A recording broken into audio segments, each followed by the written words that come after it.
Societal development, no doubt, starts with its first unit as the family before meeting external influences. Now, as communities continue to look up to the family to kickstart the building process of a well-developed society, today's digital technology revolution is also imposing its mark by bridging communication gaps.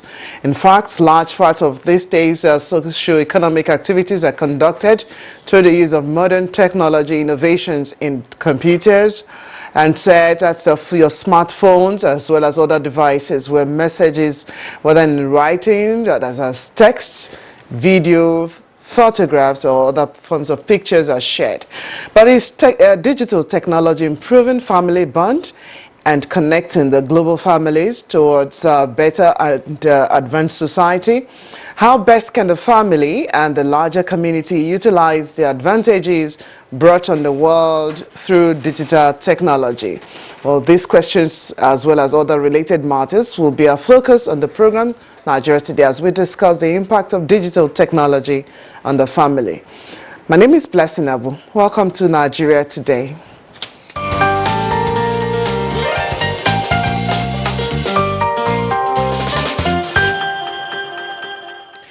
With me in the studio to shed light on the impact of digital technology on the family, I'd like to welcome the President, Coalition of Societies for the Right of Older Persons in Nigeria, Senator Eze Ajako. Welcome to the program. Thank you very much. Also joining him on set is the Director, International Federation of Aging in Nigeria, that's IFAN, or is it IFAN now? IFAN. Ike Willie Nwobo. Glad to have you on the program as well. Thank you for having me. Okay, gentlemen, it's family first. Everyone definitely is from one family unit or the other. And for us, that is where development itself has started. But technology is impacting us in different ways, and we're taking a look at the digital technology and the impact on families today. How would you say that has helped in shaping who families are supposed to be today? Distinguished Senator Ajako. Thank you very much.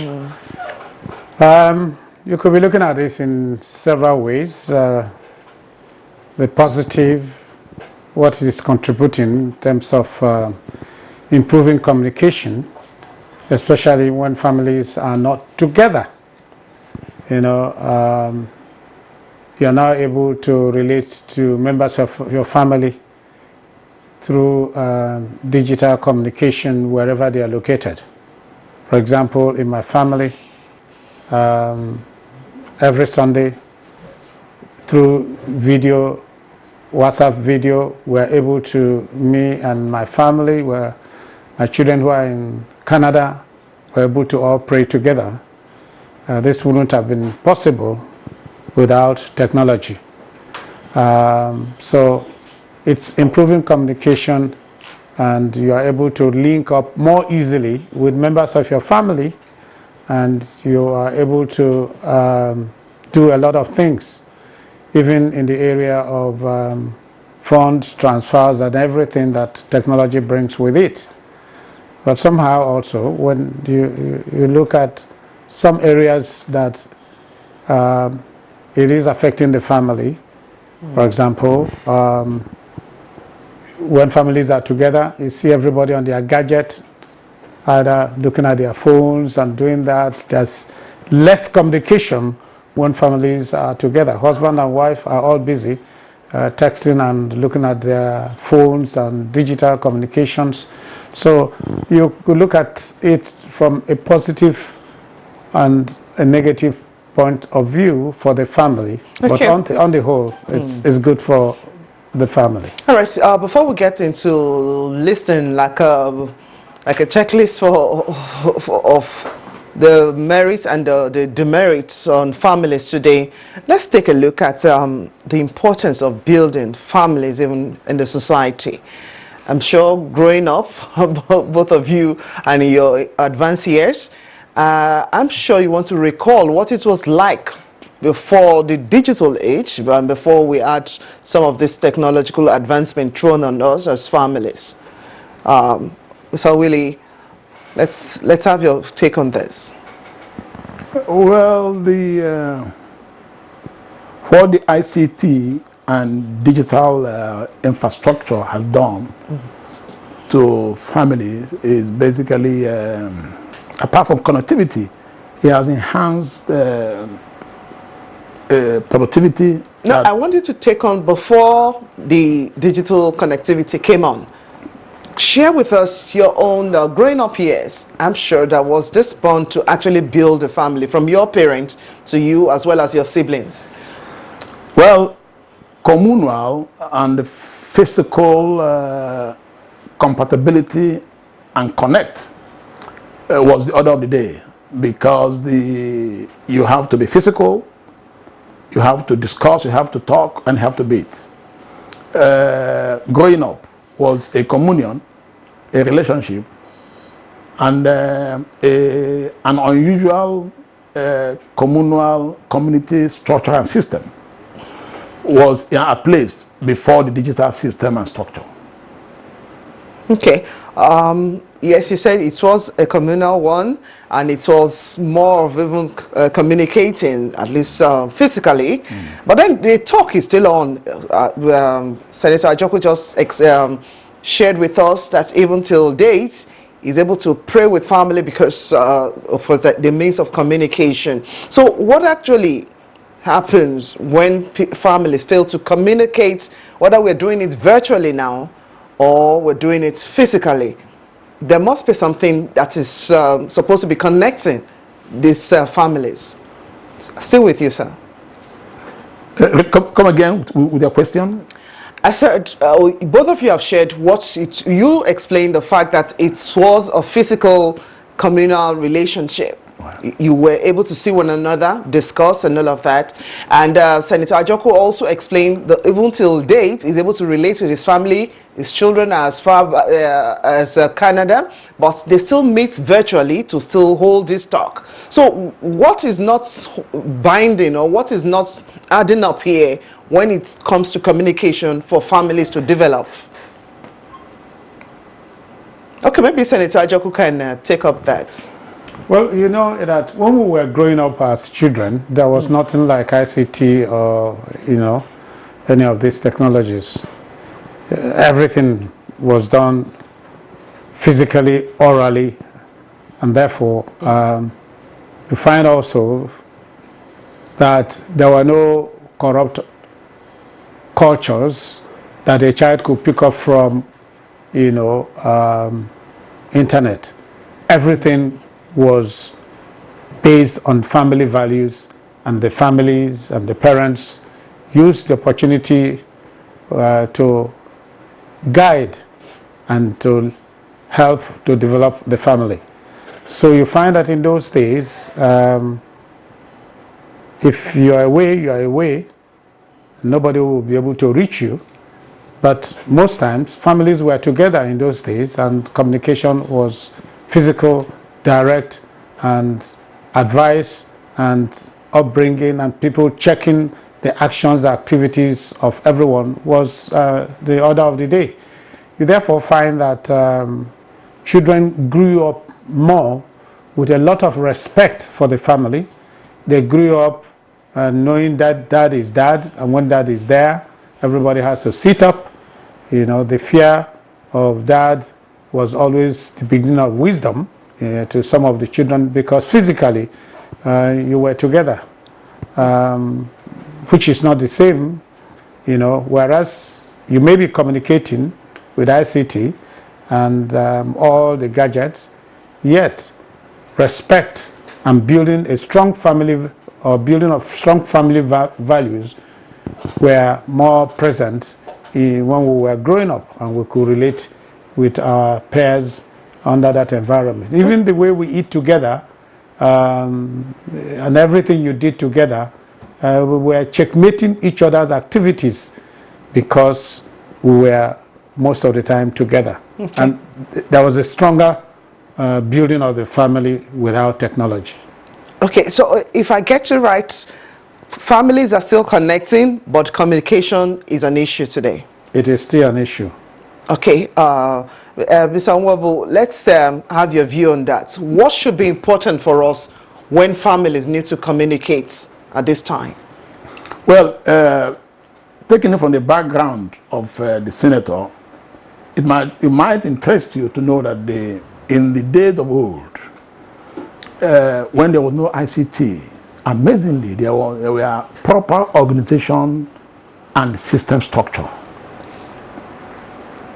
Proper orientation and system structure. Yeah. Tell us about that. What I mean is that the information sharing system and awareness of our location was very human, very spiritual, and again cooperative based, in the sense that the things we are not taking on a lighter mood. If daddy comes back by 4:30, it is structured that the timing, the structure, and the communication system is there as and when due. In that case, there is a flow of value, a flow of content in terms of development. But what happens now, as it is there is undocumented and unwritten devaluation of who we are in terms of relationship, in terms of communication, and in terms of relationship. So what could have advanced this kind of devaluation? I'm carefully using your words. You said we're lacking proper orientation and system structure today, or is it that technology is making us not to see those ones? The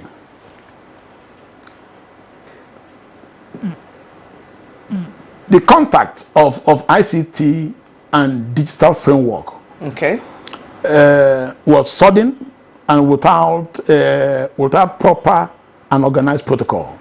We ran into it as a culture. We ran into it as a fashion, and then fashion and emotions flow very fast. In this case, a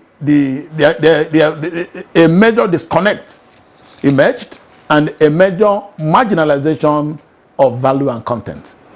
In the sense, even the way the children communicate, and we look in terms of tests, before we have a culture of letter writing, even to a reasonable extent, our grammar has been devalued, influenced, and affected, right, by digital system and structure.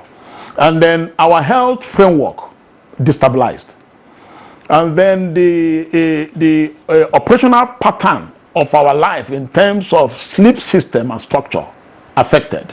And to a reasonable extent, concentration level have been distorted, right? Because there are no control mechanism. And I remember growing up, when it's 4:30, the 4:30 or thereabout, the NTAs coming on board and music begin to shine. And at a particular time of the night, before some films are made available, we expected that children should be on bed. But now the pressure our children and face can only be imagined than described. And to a reasonable extent, the fatherly control mechanism is completely eroded.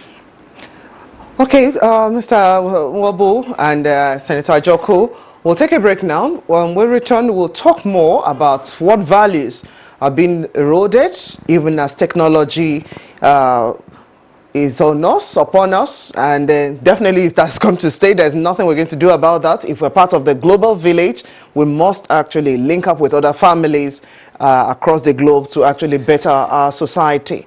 So we'll be back with other issues on Nigeria Today.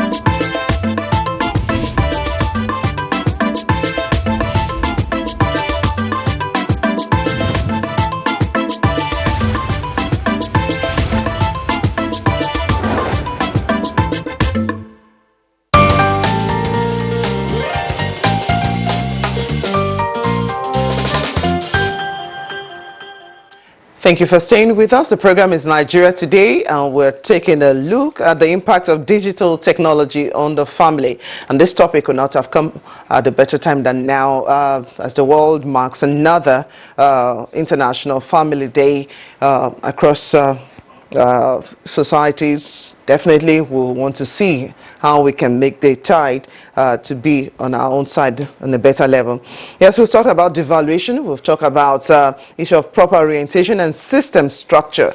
And earlier on, Senator Ajoku was describing a situation where families, even at just their own sitting room or wherever they have chosen to sit to relax, everyone is on their handsets, their smartphones. The children, even as little as toddlers, 1 year plus, can actually distinguish between the real phones today and those toy ones you decide to shut their mouth with if they're trying to distract you.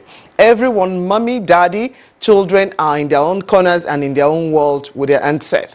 And this is disturbing, really, because the time should have been used to actually talk, especially the position that Mr. Nwobo actually held. We should have that physical connection, not just the virtual one now. People are in the same room and they're exchanging text messages or perhaps doing some other things disconnected. COVID-19 actually brought in another angle to all of this. People had to learn online, people had to do businesses, and families were impacted in their different ways.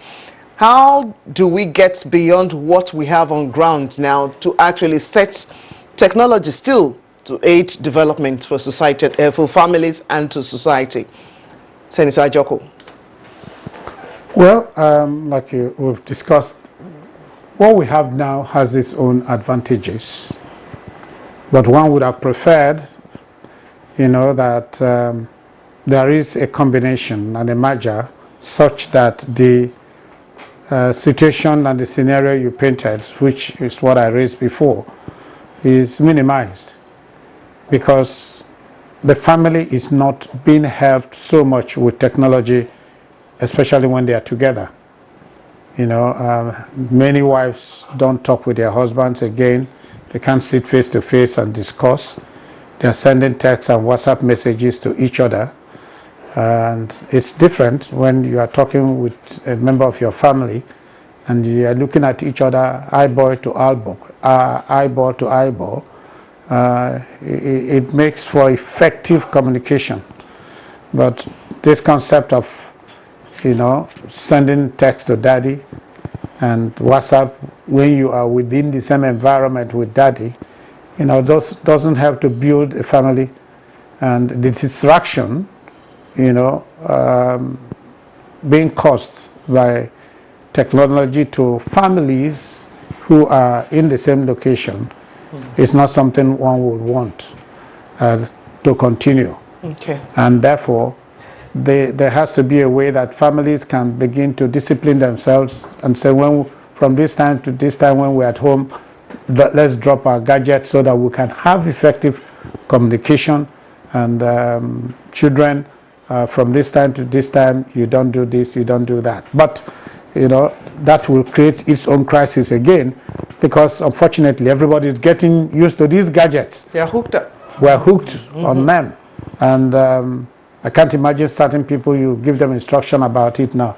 They just look at you and walk away and say, what's he talking? What's daddy talking? And all that. So we have to live with it and find ways to create a marriage that allows the family to still effectively communicate, develop, and be united. I'm not going to talk so much about the advantages right now, but I feel sad that we are in that state where the family is losing some of its core values because of digital communication and the internet. Okay, let's bring in Nwobo at this point too. There is another scenario I like to still paint. Yes, out there online, it's a vast community of netizens, as they call them, because they're on the net constantly. And here, young students or children, or at least our words, actually go on the net to actually seek, in quotes, this communication because nobody is actually talking to them physically again. And even when they are close by, not to talk of when they are even far off studying, maybe outside the country or some other, we've had cases of increased bullying on net or online. We've had cases of people committing suicide because somebody somewhere is pushing them virtually to say, okay, you can actually do this, and they keep at that communication because they know nobody else is going to actually take in whatever is happening to them. What do we do as families to actually help stem some of this tide of bullying online and some other things that are happening virtually that are actually causing us every form of threats? Well, there is undiscussed addiction of ICT and digital framework. Coming from the background of the revolutions that have taken place in the world, starting from agricultural revolution, industrial revolution, technological revolution, and now we are now in ICT. Whenever there is any abuse or an addiction, basically, you create a monster. What has happened to us and to our children is madness of the crowd and exclusion of family structure to our major spiritual content. When people are glued in a system for too long. By the way, the human beings are designed to be regulated to a reasonable extent, controlled as we age. Everybody is being managed, from the president to the governor to the DG of NTA and to you, the presenter. There are structured management systems. But when that management system is disrupted, you create an anarchy and a monster emerges. So this is what we're experiencing now. That's what we're experiencing now. Okay. All right. Let's, before we go, because we must go now at this point, back to International Day of Family.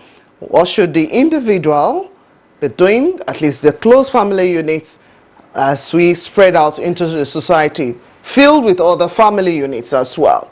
So let's speak to that, just some seconds to actually go. Senator Ajako. You know, in 1993, when the UN decided by Resolution 4288 to declare 15th of May the International Day of Family, there was an expectation, and that expectation is for families on such days to spend time together, you know, doing simple things that unite families, talking to each other, playing games, eating together, and all that. Those were the intentions. And those intentions should not be lost, even today, that as we celebrate Family Day tomorrow, you know, there'll be need for families to get together and interact. If hitherto they have not done that, they should do that.